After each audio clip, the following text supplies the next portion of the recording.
나를 세상의 빛으로 부르신 주님 비추소서. 나도 주님의 빛을 비추리라. 나를 세상의 빛으로 부르신 주님 비추소서. 나도 주님의 빛을 비추리라. 어둠을 밝히는 빛, 온 세상을 비추는 빛, 산 위에 마을이 숨기지 못하는. 어둠을 밝히는 빛, 온 세상을 비추는 빛, 산 위에 마을이 숨기지 못하는.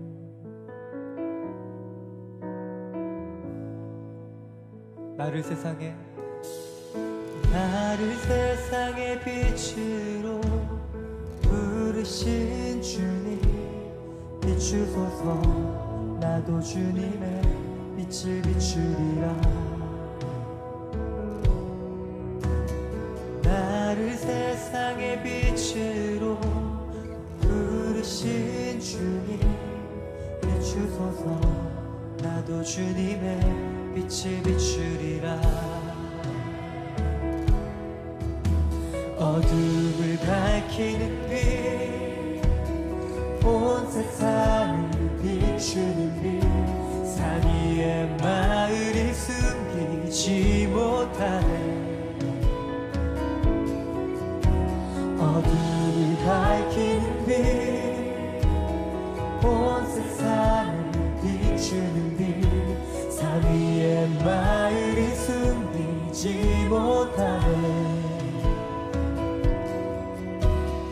다시 한번 고백합시다. 나를 세상의 빛으로 부르신 주님 비추소서. 나도 주님의 빛을 비추리라. 나를 세상의 빛으로 부르신 주님 비추소서. 나도 주님의 빛을 비추리라. 어둠을 밝히는 빛, 어둠을 밝히는 빛, 온 세상을 비추는 빛, 산 위에 마을이 숨기지 못하네. 어둠을 밝히는 빛, 온 세상을 비추는 빛, 산 위에 마을이 숨기지 못하네. 다시 한번 고백합시다. 어둠을 밝히는 빛, 어둠을 밝히는 빛, 온 세상을 비추는 빛, 산 위에 마을이 숨기지 못하네. 어둠을 밝히는 빛, 어둠을 밝히는 빛, 온 세상을 비추는 빛, 산 위에 마을이 숨기지 못하네. 자, 우리의 목소리 높여 고백합시다. 어둠을 밝히는 빛, 어둠을 밝히는 빛, 온 세상을 비추는 빛, 산 위에 마을이 숨기지 못하네. 어둠을 밝히는 빛, 어둠을 밝히는 빛, 온 세상을 비추는 빛, 산 위에 마을이 숨기지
밝히는 빛, 어둠을 밝히는 빛,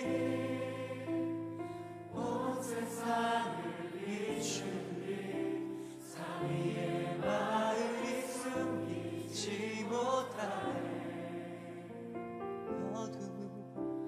어둠을 밝히는 빛, 온 세상을 비추는 빛, 산 위에 마을이 숨기지. 우리 두 손을 높이 들고 고백합시다. 어둠을 밝히는 빛, 어둠을 밝히는 빛, 온 세상을 비추는 빛, 산 위에 마을이 숨기지 못하네. 어둠을 밝히는 빛, 온 세상을 비추는 빛, 산 위에 마을이 숨기지 할렐루야. 어둠 가운데 온전한 빛으로 밝히시는 주님, 빛으로 오신 주님, 우리 인생 가운데 당신의 빛을 비춰주시옵소서.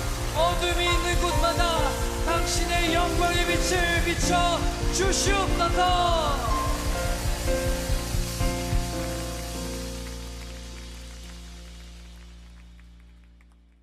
요한복음 11장 30절 말씀. 예수는 아직 마을로 들어오지 아니하시고 마르다가 맞이했던 곳에 그대로 계시더라. 아멘. 요한복음 11장 30절 말씀 하나만 읽었습니다. 예수님이 나사로를 부활시키기 위해서 가셨을 때 마치 나사로가 죽기를 기다렸던 것처럼 그렇게 늦게 가셨어요. 일부러 죽고 난 다음에 가려고 그랬던 것처럼 보이죠, 그죠? 일부러 예수님이 요한복음 11장에 보면 일부러 죽었을 때 가야 되겠다 이렇게 작정하고 가신 것처럼 보여요. 그래서 예수님이 이제 가가지고 멋있는 말을 이제 멘트를 날리죠. 뭐라고 날리냐면 나는 부활이요 생명이니 나를 믿는 자는 죽어도 살겠고 살아서 나를 믿는 자는 영원히 죽지 아니하리니, 뭐 이런 멋있는 멘트를 날리기 위해서 그렇게 늦게 가신 것처럼 보여요. 그렇게 이제 스토리적으로 그렇게 보인단 말이에요. 요한복음 11장에 예수님이 그 멋있는 멘트를 날리기 전에 누가 얘기하다가 그런 예수님이 그 멋있는 멘트를 날렸어요? 그렇게 나는 부활이요 생명이니 이런 멋있는 멘트가 25절에 나오거든. 요한복음 11장 25절. 그런데 그렇게 멘트를 날리기 전에 누구랑 얘기하다가 그 멘트를 날렸어요? 마르다하고. 내가 늘 목마르다. 마르다하고 얘기하다가 예수님이 이런 멋진 이 아주 참 그 모든 무덤에 그 비석에 쓰고 싶은 그런 내용, 이런 내용이죠. 그런 내용을 멘트를 탁 날렸어요. 그렇게 하고 나서 이제 마르다하고 얘기를 하다가 28절에 놀라운 행동을 합니다. 그게 무슨 행동이냐면 28절에 보니까 이 말을 하고 돌아가서 가만히 그 자매 마리아를 불러 말하되 선생님이 오셔서 너를 부르신다 하니. 이상하지 않습니까? 뭐가 이상한데요? 뭐가 이상한데요? 그러지 말고 좀 이상하지 않냐고요. 예수님이 마리아를 정말 사랑해요, 안 사랑해요? 마리아를 정말 사랑해요, 안 사랑해요? 마리아 사랑하죠. 그런데 예수님이 지금 어디로 가셨어요? 마리아를 만나러 가셨어요? 마르다를 만나러 갔어요? 마르다를 만나러 갔어요. 마르다를 만나러 가가지고 거기에서 마리아를 부르는 거예요. 그러니까 마리아한테 먼저 갔어야 되는데, 예수님 원래 평상시 같으면 마리아가 너무 사랑스럽고 마리아를 좋아하니까 예수님이 마리아한테 먼저 갔어야 되거든요.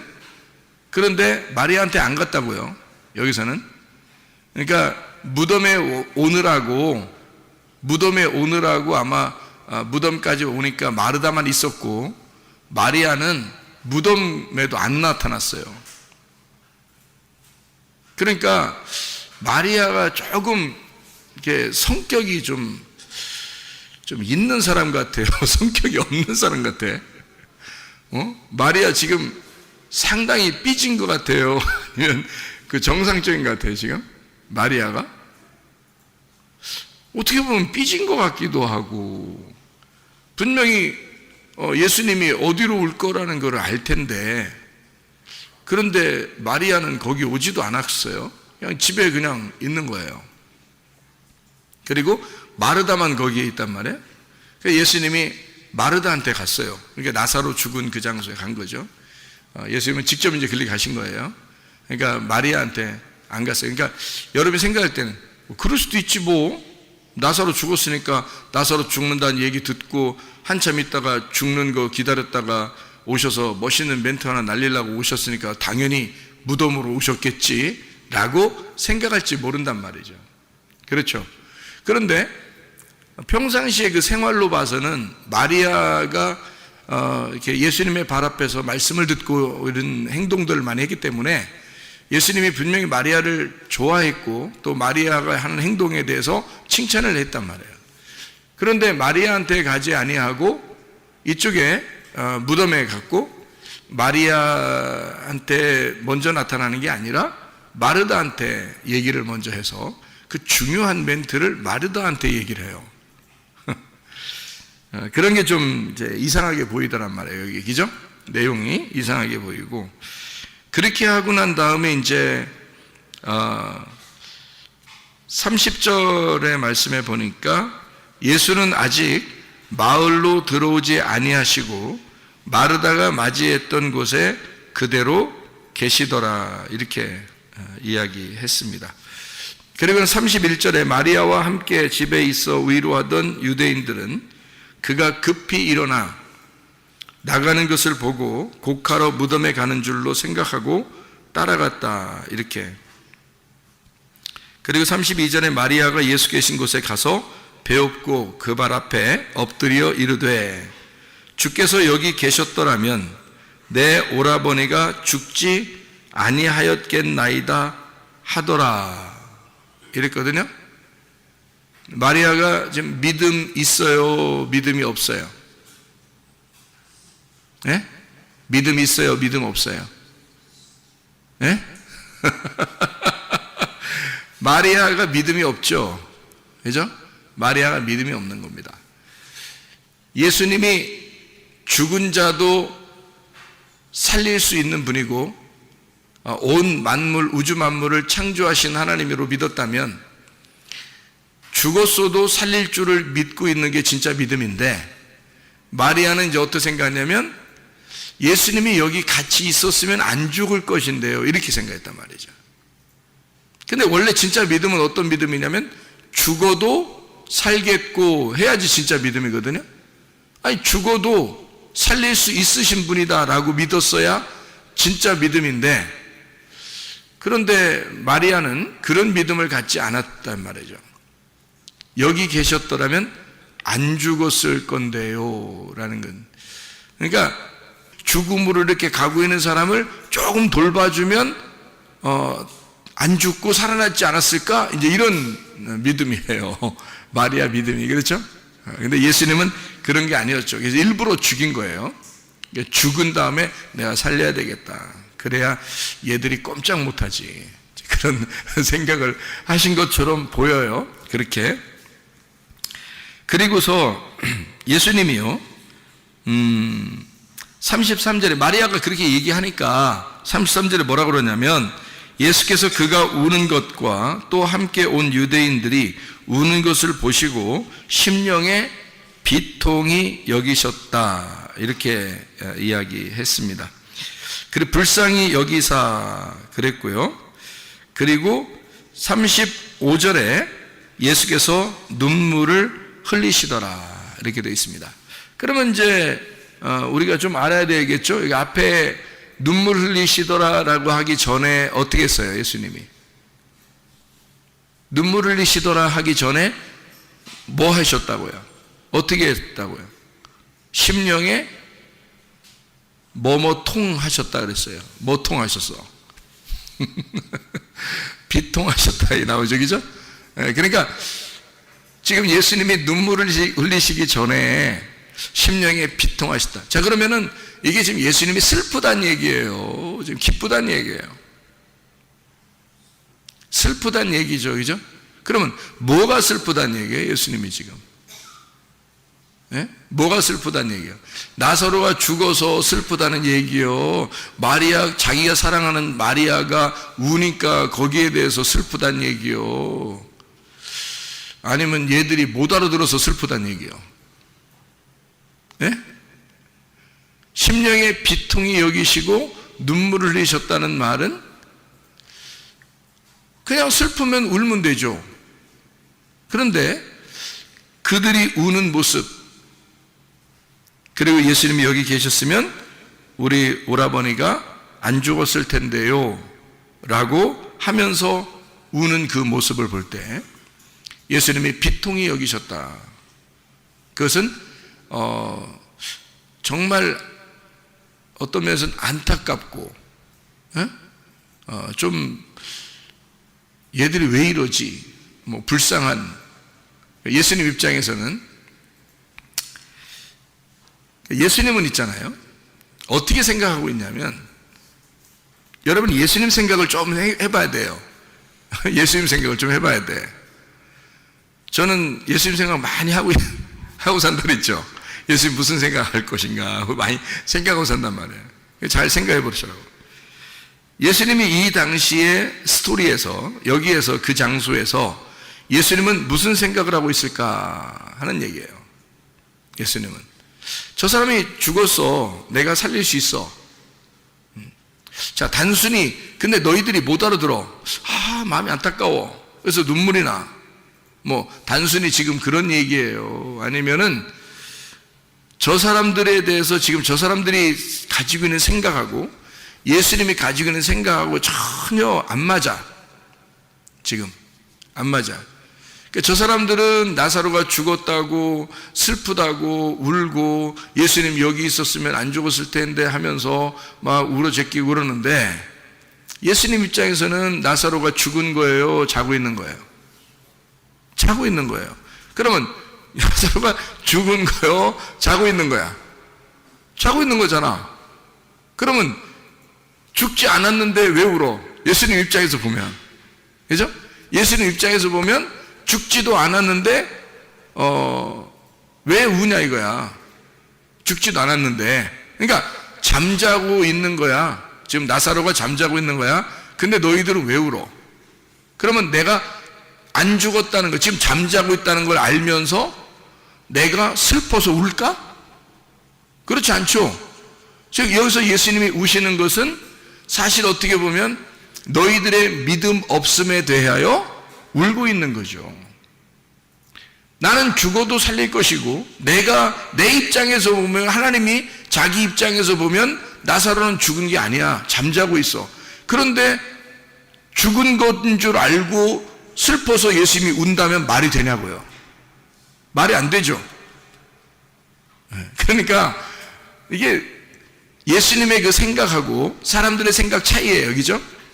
예수님은 그것 때문에 우는 것이 아니었다. 가만히 생각해 보니까 사람들의 어떤 그 믿음 없음, 특별히 그 마리아의 그 믿음 없음에 대하여 말씀을 듣고 그랬지만 그 아직 그 연약한 그 믿음을 가진 그 마리아에 대하여 안타깝고 안쓰럽고 불쌍히 여기는 그런 마음, 그래서 눈물이 나는 이런 내용이 되겠죠, 그죠? 이렇게 우는 것은 이제 그래서 우시는 거였구나 라는 걸 좀 생각할 수 있겠죠, 그죠?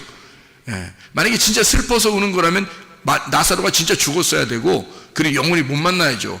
이 땅에서 못 만나야지 우는 거지. 금방 부르면 나올 건데 뭘 울겠어, 예수님이. 금방 부르면 나오는데, 나사로야 일어나. 그러니까 잠자고 있으니까 깨우는 거지. 나사로야 일어나 해서 깨워가지고 나오는데 뭘 그 슬퍼, 예수님이. 뭐 금방 일어날 건데요.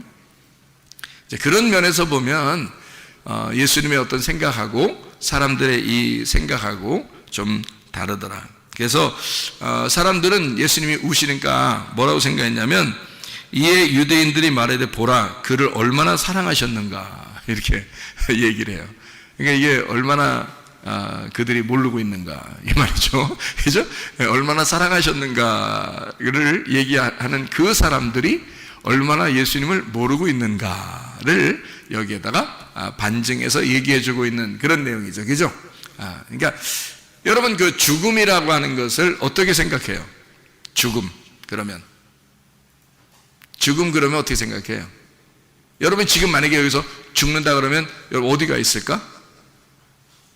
여러분 지금 여기서 죽으면 어디 갈까? 예? 천국 갈 것 같아요? 다? 좀 미안해? 천국 가는 게?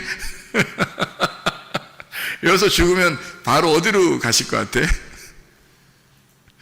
여기서 지금 우리가 지금 몸을 가지고 있으니까 이 몸에서 영혼을 지금 가두어 두고 있거든요. 그럼 내가 죽는다는 말은 이 몸이 이 땅에 떨어지고 이 흙으로 돌아갈 땅에 떨어지고 영혼이 뜬다는 얘기예요. 영혼이 뜨는데 그 뜨는 영혼이 어디가 있을까? 생각해 봤나요? 그 영혼이 어디가 있을까 생각해 봤냐고. 날려서 누가 꿈꾸고 환상 보고 하니까 긴 터널을 통과한대. 그래서 탁 죽자마자 영혼이 탁 떠가지고 긴 터널을 샥 통과해서 샥 돌아가지고 쫙 가니까 밝은 빛이 확 나타나면서 뭔가 다른 세상이 막 보여지더래요. 저도 참 그런 얘기 들으면 신기하더라고, 진짜. 나도 천국하고 지옥을 볼 때, 저 같은 경우는 이 땅에서 사다리가 연결되어 있더라고요. 이렇게 사다리가. 어떤 사다리는 빛이 번쩍번쩍 나는데 이 사다리가 구름 위에까지 이렇게 올라가 있는데 나선형으로 되어 있더라고. 나선형. 이게 나선형이라는 건 이렇게 빙글빙글 돌아서 위로 이렇게 올라가는 계단 있잖아요. 그러니까 이런 시멘트 계단이 아니에요. 빛이 나는데 이렇게 뭐 보이는 계단이에요. 밑에도 보이고 위에도 보이는 그런 계단인데 분명히 계단이에요. 제가 계단 올라갔거든요. 근데 땅에서부터 이렇게 하늘로 이렇게 올라가는데 밑에서부터 이렇게 위로 이렇게 동글동글하게 이렇게 해서 돌면서 올라가게 돼 있어요. 근데 몇 번 안 올라갔는데 벌써 구름 위로 다 올라와 있더라고. 몇 번 안 올라갔는데. 그러니까 영의 세계라는 건 뭐 그런 것 같아요. 그러니까 그렇게 올라갔더니 벌써 천국이에요. 몇 번 안 올라갔는데 벌써 천국이. 그러니까 천국에 가니까 확 트이면서, 그러니까 구름 위로 이렇게 올라가는 것까지 밑에서 이렇게 보았거든. 그래서 몇 번 이렇게 올라가야 되겠다고 해서 올라가고 있는데 벌써 확 열린 천국이 보이더라고요. 환하고 빛이 있고. 그러니까 어디론가 이렇게 간다.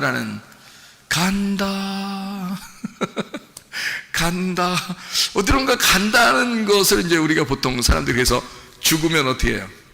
갔어, 그러죠? 갔어. 그러니까 어디 천국이나 어디 뭐 갔다 이런 얘기 아니야, 그죠? 근데 저는 성경을 보면서 제가 다시 주님을 이렇게 만나고 깨닫고 하니까 말씀으로 깨달았거든요. 저는 이제 주님을 다시 만날 때는 말씀으로 깨달았거든요. 그러니까 이 주님의 마음이 이해가 되고 이상하게 이 말씀이 보이게 되고, 진짜 이렇겠구나라는 것이 막 이제 이해가 되는 거예요. 나는 분명히 내가 육신으로 있을 때 나는 천국도 봤고 지옥도 봤고 뭐 사탄도 만나봤고 천사도 만나봤고 예수님도 만나봤고 하나님 음성도 들었고 했거든요. 그런데 지금은 그런 식으로 이렇게 제가 이해가 되는 게 아니고 하나님 말씀으로 이해가 되는데 이 말씀 안에서 이해가 돼. 그냥 이게 말씀 안에서 저는 뭐 이렇게 가슴으로 이해가 되는데 제가 이제 설명을 해보려고 하는 거예요. 근데 이게 100% 설명이 될지 88% 설명이 될지 모르겠어요. 이렇게 정립이 그 정도밖에 안 될지도 모르겠어요. 88%밖에 정립이 안 될 수도 있는데 100%를 얘기는 하는데 그게 잘 안 될 수도 있어요. 근데 그게 여러분 좀 이해 한번 해보시려고 해보세요. 제가 이 예수님의 그 나사로를 부르시는 그 죽음에 대해서 생각을 해봤어요. 근데 예수님은 마치 나사로가 멀리 있는 나사로를 불러들여서 다시 터널을 통과하여 돌아오게 하는 그런 식으로 부르는 것 같이 보이지 않아요. 제가 성경을 볼 때. 그러니까 죽을 때 터널을 통과해서 멀리 갔는데 다시 예수님이 오라고 그러니까 나사로야 일어나라 오너라 그러니까 거기 있다가 터널 다시 통과해서 다시 여기까지 돌아오는 그런 모습처럼 안 보인단 말이에요. 저는 어떻게 보이냐면 그냥 나사로가 잠들었다. 그러니까 한마디로 말하면 잠들어 있는 것처럼 보이는 거예요. 그리고 죽었다, 그게 우리로 말하면 죽었다 그러는 건데 잠들었다, 누워있다, 어두워졌다, 죽었다 같은 말이거든요. 그런 그 소경이 되었다 같은 말이에요. 그러면 소경이 됐으면 예수님이 불러서 나오라 그러면 눈이 뜰 것이고, 그죠? 그리고 죽었으면 살아나는 거고, 잠들었으면 깨어서 일어나는 거고요. 저쪽에 가 있으면 일리 불러서 이쪽으로 오라는 얘기고요. 그죠? 그러니까 나사로가 죽었는데 터널을 통과해 어디 멀리 있다가 예수님 부르니까 멀리서 다시 또 터널을 통과해서 이렇게 다시 돌아와서 들어가 가지고 다시 이렇게 그런 식으로 보이지 않고 이렇게 보이더라고요. 어떻게 보이냐면 여기서 우리가 딱 죽잖아요.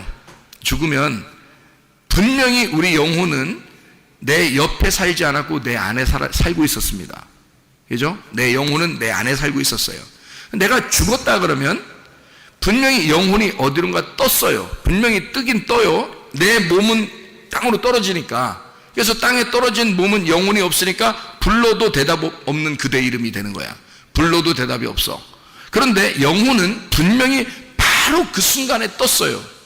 그 순간에 바로 떴으면 그게 여기서부터 터널을 통과한 어떤 시간이 필요하고 그 시간과 공간을 거쳐 지나간 다음에 하나님을 만난다. 이렇게 말하기가 어렵지 않느냐 그 말이에요. 죽고 나면 바로 하나님을 만나게 되어 있거든요. 그럼 어떤 시간과 어떤 공간을 거쳐 가가지고 만나는 게 아니라 바로 하나님을 만나야 된다는 거지. 그러면 내 영혼이 내 몸 안에 있다가 바로 내가 죽을 때 영혼이 뜨면 바로 그 세계가 어떤 세계일까? 그게 영의 세계라는 거죠. 그게 영이 들어가는 세계라는 거죠. 그럼 그 영의 세계는 어디에 있을까? 여기에 있는 거지. 우리가 못 보는 것뿐이지. 우리가 안 보이는 거지. 영의 세계는 멀리 있는 게 아니라 여기에 있는 거죠. 그런데 안 보이는 거야. 자, 무슨 말인지 이해가 되시나요? 저는 이게 이해가 되거든요. 근데 그걸 우리가 못 보는 거예요. 근데 그 영의 세계는 우리를 볼 수 있는 거지. 영의 세계는 육의 세계가 보이는데 육의 세계는 영의 세계가 안 보이는 거예요. 그러니까 그 영의 세계에서 육의 세계에 있는 그 영적 존재가 조물주라는 예수 창조주가 부르니까 그 영의 세계에 있는 자가 바로 육의 세계로 다시 통과해 오는 거죠. 그러니까 육의 세계로 오는데 시간과 공간이 뭐 어느 정도 지나서 찾아오는 게 아니고 바로 나사로야 예 이러는 거죠. 거기가 영의 세계였으니까 거기가 육의 세계로 돌아오는 시간이었다는 거예요. 시간이 없는 거예요. 영의 세계로 들어가면 시간과 공간이 없습니다. 그거는 분명하겠죠? 영의 세계는 시간과 공간이 없어지는 세계예요. 영의 세계라는 건. 그러면 그 영의 세계가 과연 어느 공간과 시간을 거쳐 가야 하는 어느 장소냐? 그렇게 이야기하는 게 이상하다는 거죠. 우리가 죽고 난 다음에 바로 그 자리가 영의 세계일 수 있다는 얘기입니다. 그러니까 예수님이 나사로를 그냥 그 자리에서 잠자는 것처럼 일어나라는 거예요. 잠자는 것처럼 나오라고 하는 거예요. 그러니까 또 나사로는 또 나와요. 참 희한한 얘기죠. 그러니까 우리가 생각할 때는 이게 굉장히 먼 차이가 있는 것처럼 보이지만 예수님의 입장에서는 차이가 없는 거예요. 차이가 없는 거를 이제 뭐라고 그러죠? 차이가 없다는 것을 차로 시작하는 거로 한번 해봐요. 뭐가 없는 거예요? 차원이 다르지 않다는 거죠. 예수님 입장에서 보면, 영의 세계를 알고 있는 예수님 입장에서 보면 차원이 다르지가 않는 거예요.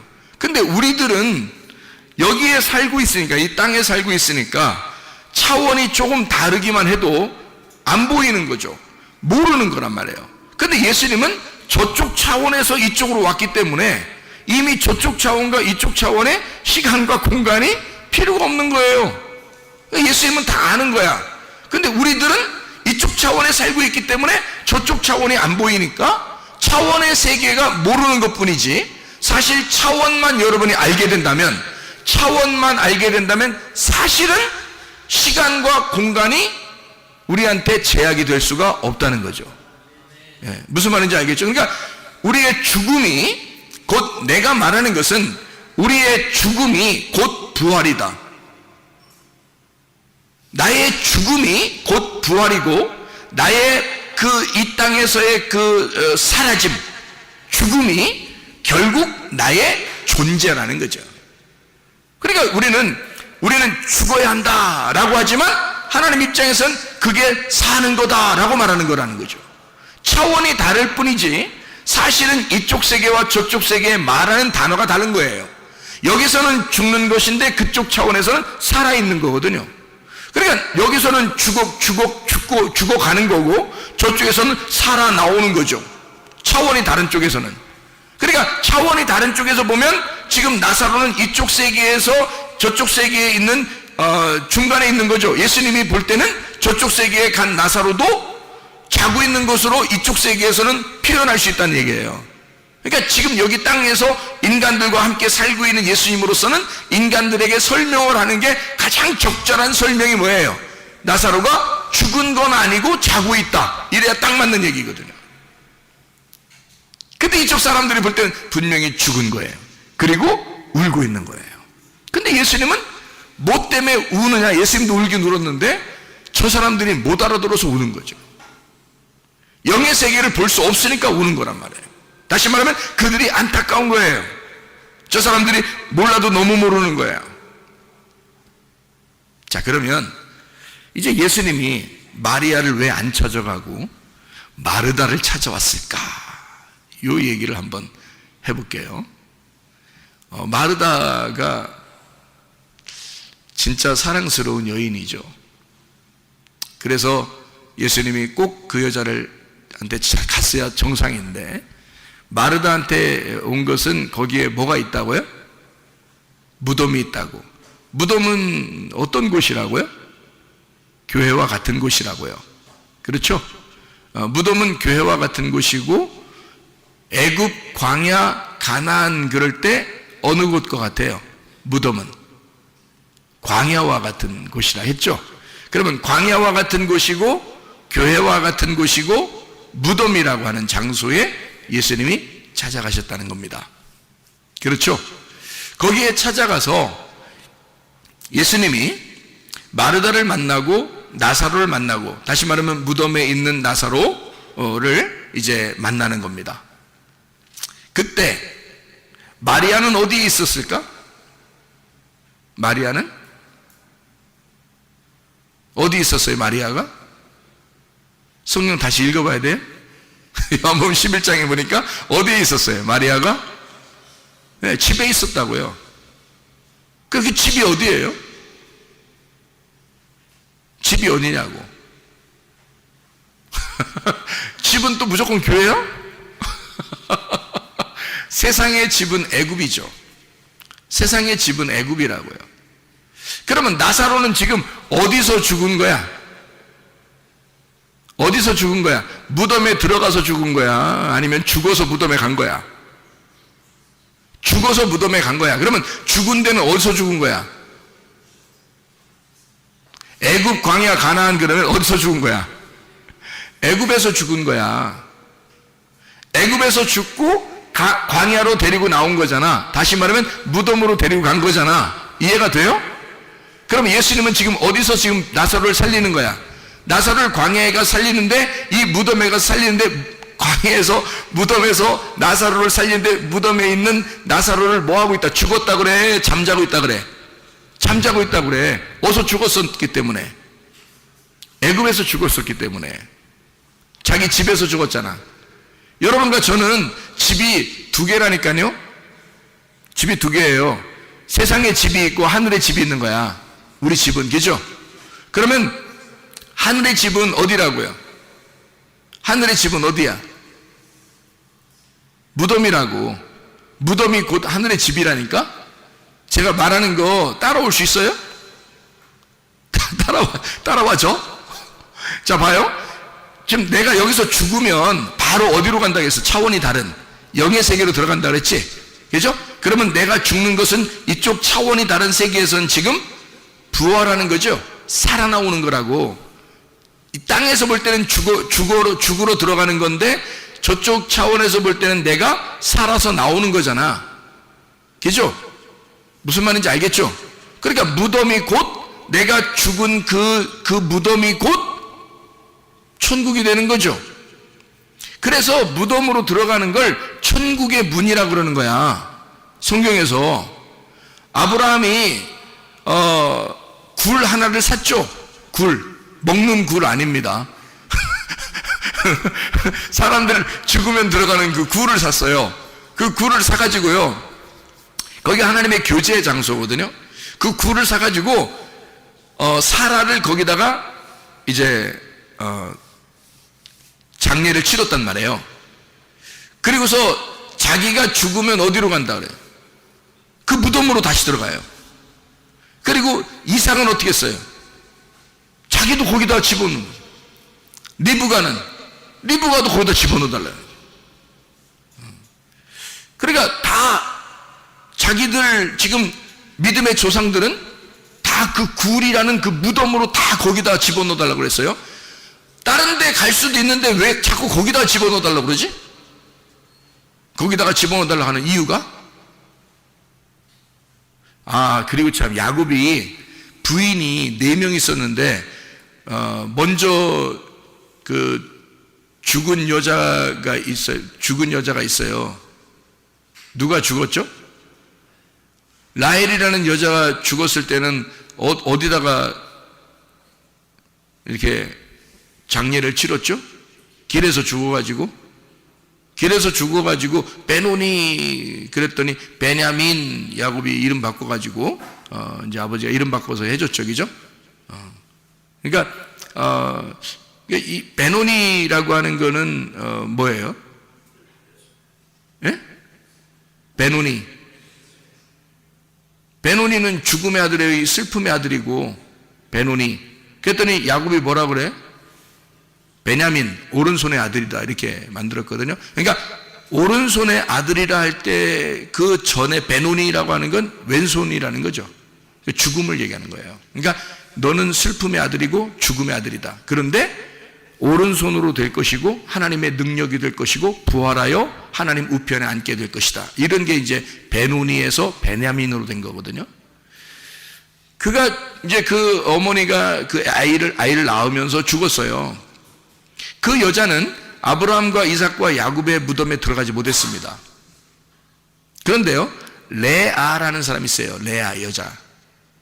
레아가 아이를 낳은 사람들이 있는데요, 첫 번째 아들 낳았죠. 그죠? 그리고 유다도 낳았죠. 그리고 레위도 낳습니다. 그러니까 중요한 인물들은 다 레아가 낳았어요. 그 레아라는 여자는 그 무덤에 그대로 들어갔어요. 그러니까 아브라함과 이삭과 야곱의 무덤에 들어갔어요. 레아라는 여자는. 그러니까 그러면 라헬하고 레아하고 무덤이 다르잖아요. 그러니까 원래 누구 더 사랑했어요?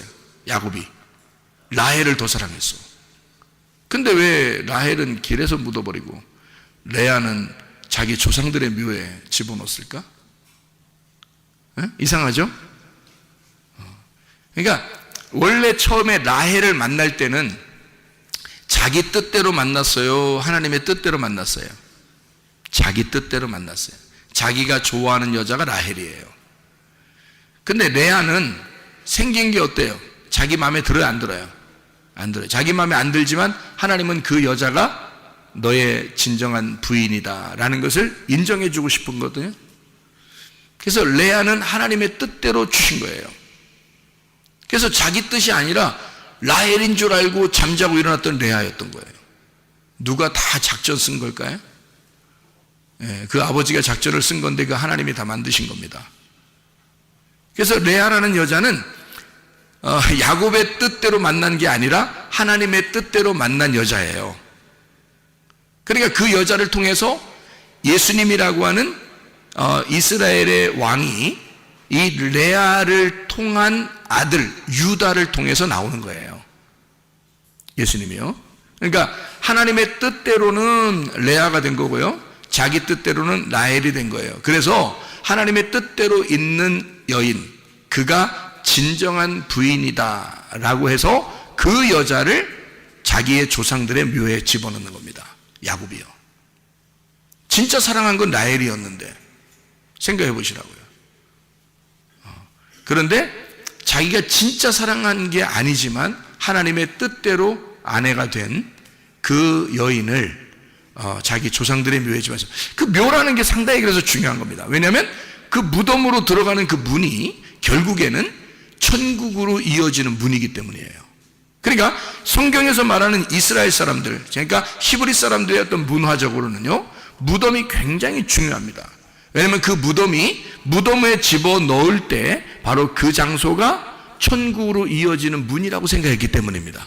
이 사람들은요, 실제로 그런 생각을 가지고 하는 거예요, 이 사람들은. 그러니까 죽음은 곧 부활이고, 지금 내가 여기서 이 땅에서 죽는 것은 바로 살아남이다. 이것을 예수님은 차원이 다른 세계에서 이게 보이는 거란 말이에요, 나사로를. 그런데 다른 사람들은 그게 안 보이니까 모르죠. 무슨 말인지 아시겠죠? 그러니까 예수님은 나사로야, 잠든 나사로야, 일어나라. 거기에 있지 말고 나와라. 그럼 나오는 거예요. 그러니까 차원이 다른 세계에서 이쪽에 있는 사람들에게 이해를 시켜주느라고 이 땅에서만 보면, 저쪽 세계에서 보면은 잠자는 거로 볼 수 있지만 그냥 살아있는 거죠. 살아있는데 이쪽 세계에서 보면 죽은 거예요. 그래서 저쪽 세계와 이쪽 세계를 믹서시켜서 이쪽 세계에 있는 사람, 땅에 있는 사람들에게 이해를 시켜주기 위한 가장 좋은 방법은 뭐냐면 잠자고 있다는 얘기거든요. 그래서 잠자고 있는 나사로야, 일어나서 나와라 이거예요. 그 예수님이 이 차원을 벌써 뛰어넘고 있으니까 그 얘기를 할 수 있는 거잖아요. 그러니까 우리가 이걸 볼 때, 아하, 죽음은 곧 부활이구나. 이게 죽는 것은 사라지는 게 아니라, 어느 장소로 사라지는 게 아니라 죽는 그 장소, 죽음의 그 장소가 곧 살아있음의 장소였구나. 무덤이 곧 천국의 문이었구나 라는 것을 성경의 시각으로 보면 그게 보이더란 얘기죠. 성경의 시각으로 보면. 그러니까 죽음을 무서워할 이유가 없다는 겁니다. 왜냐하면 죽는 그 순간에 우리는 살아있기 때문이에요. 그러니까 사람들만, 이게 지금 마리아가 믿음이 없으니까, 나사로가 죽은, 그 오라버니가 죽은 것에 대한 슬퍼하며 울고 있으니까 예수님이 같이 비통해한 것은 슬퍼서 우는 게 아니라, 너희들이 지금 내 마음을 모르고 있구나, 내 말을 이해를 못하고 있구나. 차원이 다른 세계에서는 지금 나사로가 살아있는데, 여기 세상에서 보면 잠자고 있는 거야. 이런 거니까 이게 잠자고 있는 사람 깨워서 나오려고 하는데 울겠냐고, 예수님이. 그럴 필요가 없는 거라고요. 그러니까 예수님의 입장에서는 이게 지금 눈물 흘리시는 게 진짜 슬퍼서, 죽은 사람 때문에 너무 슬퍼가지고 안타까워서 우는 게 아니라, 실제로는 하나님의 마음을 이해하지 못하는 그 어린 백성들, 그 마리아나 그 유대인들, 그 백성들을 향하여 비통한 마음으로 울고 계셨다. 이런 이야기가 되겠죠. 자, 그러면은 마리아는 지금 어디에 있다가 나온 거예요? 마르다가 마리아를 불렀습니다. 마르다가 마리아를 불러서 온 거예요. 그럼 안 불렀으면 어떻게 됐을까? 안 오고 또 삐대고 자꾸 뭐 그냥 거기서 그냥 삐져가지고 거기서 집에서 계속 안 오려고 할 거 아니에요. 근데 마르다가 오라 그러니까 못 이기는 척하고 또 나온 거 아니에요. 나오면서 예수님한테 또 한마디 하고 그러잖아요. 에? 그러니까 지금 마르다가 안 불렀으면 마리아는 올 수 없었단 말이에요. 그러니까 왜 예수님은 마리아를 처음부터 찾아가지 않고 마르다와 함께 있는 무덤에 있으면서 마르다 보고 마리아를 데리고 오라고 했을까? 이런 거죠. 이런 내용입니다. 자, 보세요. 애굽에서 나사로가 어떻게 됐다고요? 죽었다고요. 애굽에서 나사로가 죽었다고요. 그럼 나사로가 애굽에서 죽으면 어디로 나와야 돼요? 광야로 나와야 돼요. 광야가 뭐라고요? 무덤과 같은 교회라고요. 그러면 여러분은 세상으로부터 죽었어요? 살았어요? 죽었죠. 여러분은 세상으로부터 죽어 있는 사람들이라고. 그래서 무덤과 같은 이 교회에 찾아 나오신 거라고요. 여러분이 다시 세상의 애굽에 내려가서 살려면 안 어울려요. 이게 안 맞는다고. 여러분이 세상으로 같이 나가서 사셔보라고. 다시 안 맞는다고요. 이미 여러분은 애굽에서 죽어서 넘어왔기 때문에 광야에 있는 자가 다시 애굽에 나가서 세상 사람처럼 살아간다는 것은 불가능합니다. 교회에 나와 있는 사람이 그런 사람들이에요. 그러니까 예수님은 어디로 찾아가냐면 애굽으로 찾아가지 아니하고 광야로 찾아가서 애굽에 있는 사람을 불러낸단 말이죠. 무슨 말인지 이해가 되셔요 이제? 그러니까 예수님은 무덤에 있는 곳에서 마리아를 그곳에서 부르는 겁니다. 그럼 마리아가 있는 장소가 어떤 장소라고요? 마리아가 있는 장소가 어디? 애굽이라고 그랬죠? 그러면 마리아가 있었던 그 장소는 계속 있어야 돼요? 나와야 돼요? 탈출해야 돼요? 탈출해야 돼요. 마리아가 있었던 그 장소에서 탈출을 시도해야 된다고요. 그래야 마리아가 사는 거거든요. 왜? 거기는 나사로가 죽은 장소거든요. 이해가 되십니까? 거기는 나사로가 죽은 장소에 죽어서 지금 옮겼잖아요. 이쪽 무덤으로. 죽어서 무덤으로 옮겼는데 마리아는 나사로가 죽어있는 그 집에 계속 있는 거야. 말이 돼야 안 돼?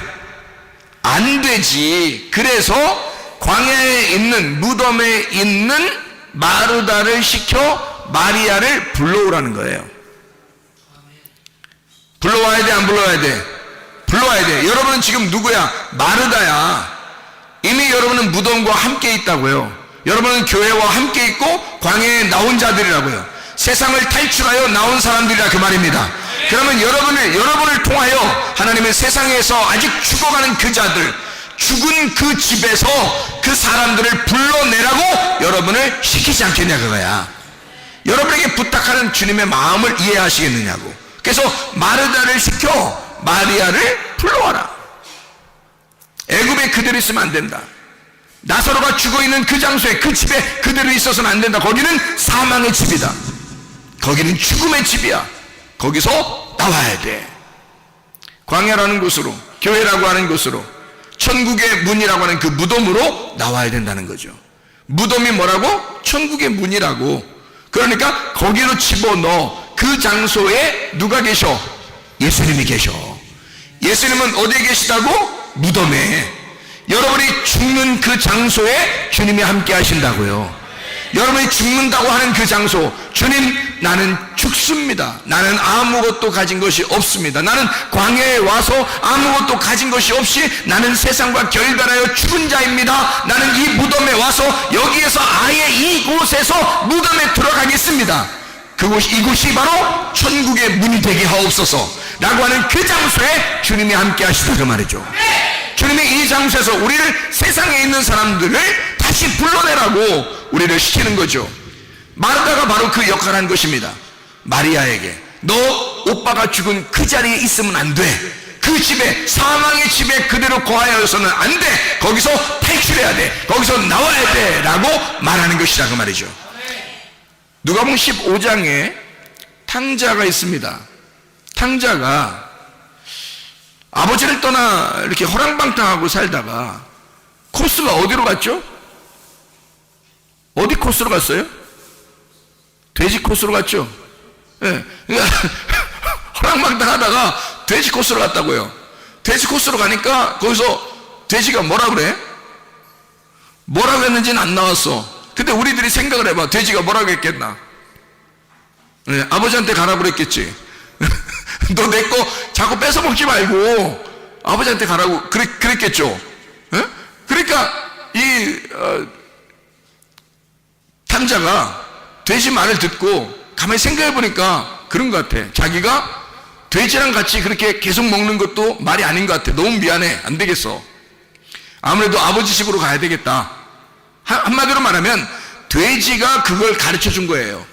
돼지가 먹는 주업 열매를 먹다가 깨달았으니까 누가 가르쳐 줬겠냐고. 돼지 같은 놈이 가르쳐 준 거야. 그 탈출하라고. 그러면 누가 구원받는 거야? 돼지가 구원받는 거야? 탕자가 구원받는 거야? 돼지는 얘기해 줬고 탕자가 구원받는 거야. 뭔 말인지 알겠어요? 그러니까 마르다하고 마리아가 있는데 누가복음 10장에 마르다는 뭐 했어? 음식 만들어서 줬어.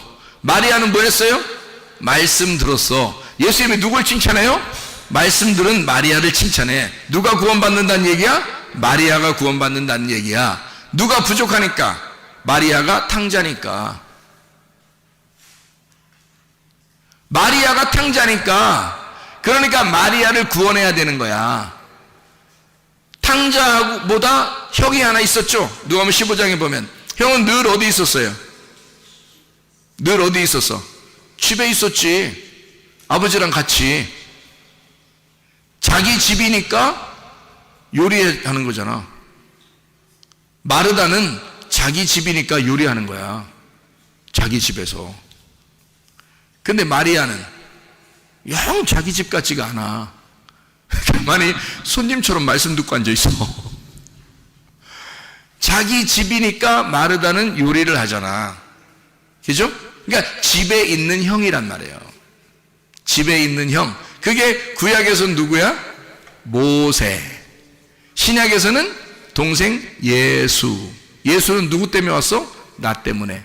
거지 같은 나, 나그네 같은 나, 고아 같은 나, 과부 같은 나를 위해서 오신 예수님. 그러니 고아, 과부, 나그네, 고자가 구원받아야 돼. 무슨 말인지 알겠어요? 그가 마리아야. 그게 마리아.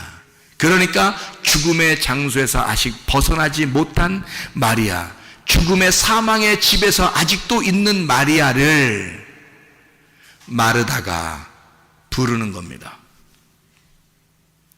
율법에 있는 광야에 나와 있는 마르다가 하나님의 말씀으로, 교회에 나와 있는 마르다가 하나님의 말씀으로 마리아를 부르는 거예요. 누가 구원받아야 되니까? 마리아가 구원받아야 되니까. 이해할 수 있겠습니까? 그래서 무덤에 집어넣어야 되니까. 마리아가 부족한 여자니까 그를 사망의 집에서 끄집어내어 탈출시켜서 무덤에 집어넣고 천국의 문으로 인도하는 겁니다. 그가 말씀을 증거하는 주의 종님들이다 그 말이에요. 마르다, 목마르다, 응? 늘 목마르다. 무슨 말인지 알겠습니까? 예, 마르다와 같은 하나님의 사람들, 그리고 마리아를 구원하고자 하는 주님의 마음. 여러분과 이 사실들을 우리가 알게 된다면 우리는 지금 우리의 위치에서 무엇을 해야 할까? 주님 우리를 미워하실까? 주님 우리를 얼마나 사랑하시는가? 한 사람의 영혼이라도 구원하기를 원하시는 주님 아니신가? 그 주님이 우리를 무덤에서 나오라 하지 않겠나? 사망의 그 집에서 탈출하라고 하지 않는가? 그리고 우리를 무덤에 있는 우리들을 또 나오라고 하지 않는가? 애굽에 있는 나를 광야로 나오게 하고 광야에 있는 나를 또 가나안 땅으로 끌어들이지 않겠는가? 그 주님이.